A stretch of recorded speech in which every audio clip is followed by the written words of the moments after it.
السلام علیکم پیارے پاکستانیوں، ہمارے ملک میں ٹی وی چینل کے اسکرین پر نمودار ہونے والے یہ خوبصورت چہرے کتنے بدنما ہیں۔ ناظرین، آج کی اس ویڈیو میں آپ کو بتانے کی کوشش کریں گے، آپ کو بتائیں گے کہ نیوز کاسٹر بننے کے لیے ایک لڑکی کو مشکلات کے کن گہرے سمندروں کو عبور کرنا پڑتا ہے اور کتنی ہی تکلیفوں کو سہ کر وہ اس سٹیج پر آتی ہے۔ اس کے ساتھ ساتھ آپ کو یہ بھی بتائیں گے کہ بظاہر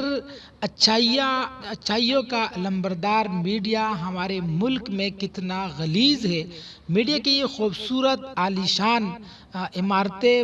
بظاہر کتنی خوشنما لگتی ہے، لیکن اندر سے یہ کتنی خوفناک ہے اور اس میں اندر کیا خبیث کھیل کھیلے جا رہے ہیں، یہ تمام تر تفصیلات آج کی اس ویڈیو میں آپ کی خدمت میں رکھیں گے۔ لیکن اس سے پہلے درخواست ہے کہ اس ویڈیو کو مکمل دیکھیے گا۔ ناظرین، اگر آپ کو یاد ہو، اس زمانے کی بات ہے جب ہمارے ملک میں پی ٹی وی چینل کا نیا اجرا ہوا تھا۔ اگر آپ اس وقت کی تصویریں دیکھ لیں، اس وقت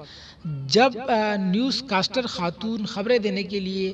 ٹی وی چینل کے اسکرین پر نمودار ہوتی تھی تو بڑی ہی سلیقے کے ساتھ اور پردے میں وہ بیٹھ کر خبریں دیتی تھی، اور آج بھی دنیا کے کچھ ممالک میں جہاں پر اعلیٰ انسانی قدریں باقی رہ گئی ہے،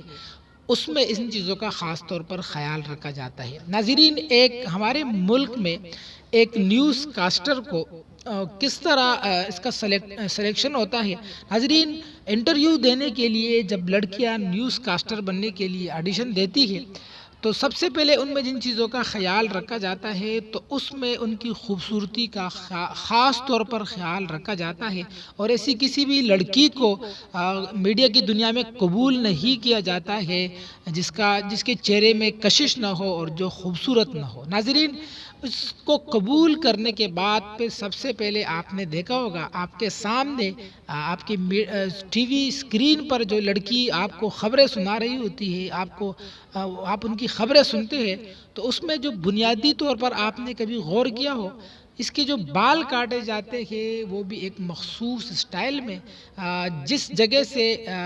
لڑکی اور خاتون کا جسم کا ابھار شروع ہوتا ہے مخصوص مقام تک، وہی تک بال کاٹے ہوتے ہیں، اور مقصد ان غلیظوں کا اس سے یہ ہوتا ہے کہ دیکھنے والی کی نظریں اس مخصوص مقام پر پڑے اور تاکہ وہ اس میں ہی مگن رہے۔ اس سے پھر ان بغیرتوں کا مقصد یہ ہوتا ہے کہ ان کی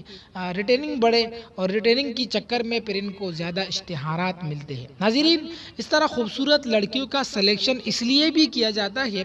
کہ بعد میں جا کر یہ جو دلال قسم کے پروڈیوسر ہوتے ہیں، کیونکہ میڈیا سب سے بڑا نفع بخش کاروبار بھی ہے، یہ دنیا کا واحد کاروبار ہے جس میں گھاٹے کا سوچ بھی نہیں ہے، اس کے ذریعے سے پھر یہ افسران بالا سے تعلقات قائم کرتے ہیں، سیاستدانوں سے،